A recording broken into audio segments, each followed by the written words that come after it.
iniimbestigahan na rin ng Department of Justice ang 3 miyembro ng pamilya Villar dahil sa bilyon-bilyong pisong infrastructure project.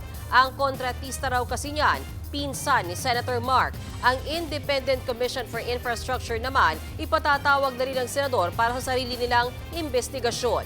Nasa frontline ng balitang yan si Gio Robles. 3 bilyar na rin ang dawit sa investigasyon sa mga maanumalyang infrastructure project ng gobyerno. Ang magkapatid na sina Senator Mark at Camille at ang ina nila na si dating Senadora Cynthia Villar. Iniimbestigahan ng Department of Justice ang 18 billion pesos na halaga ng mga proyekto ng pamilya Villar sa kanilang baluarte, ang Las Piñas at maging sa Cavite. Lahat ng klaseng project yan. Lahat in the menu. From school buildings to roads to asphalt overlay to revetments. Isa sa mga titignan ang conflict of interest na posibleng nilabag daw ni Senator Mark noong siya pa ang kalihim ng Department of Public Works and Highways mula 2016 hanggang 2021. Ang kontratistang pinsan daw kasi ni Senator Mark ang nakakuha ng mga naturang proyekto. Yung first cousin niya, yung contractor, doon sa lugar nila. Because of that prohibited interest, with his cousin being the contractor in Las Piñas. Giit pa ni Remulla, posibleng may conflict of interest din daw pati sina Senator Camille at dating Senadora Cynthia Villar. They're related interest. Isa lang sila interest nila.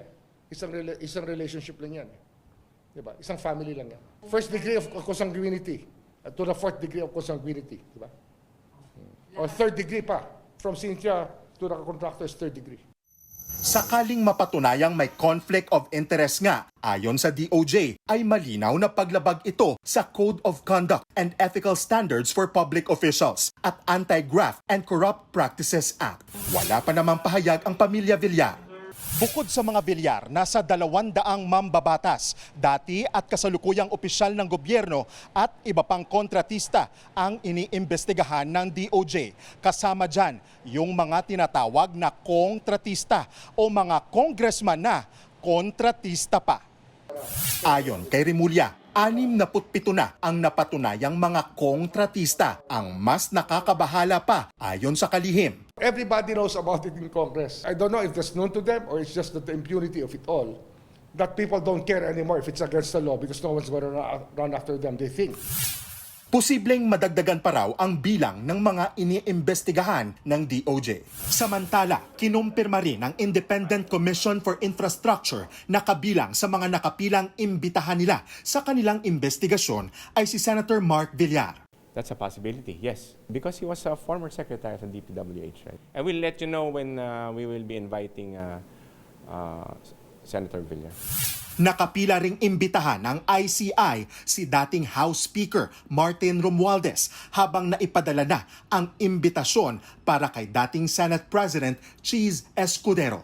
Nagbabalita mula sa Frontline, Gio Robles, News 5. Mga kapatid, Mean Los Baños po, huwag magpahuli sa mga balita at impormasyong dapat ninyong malaman.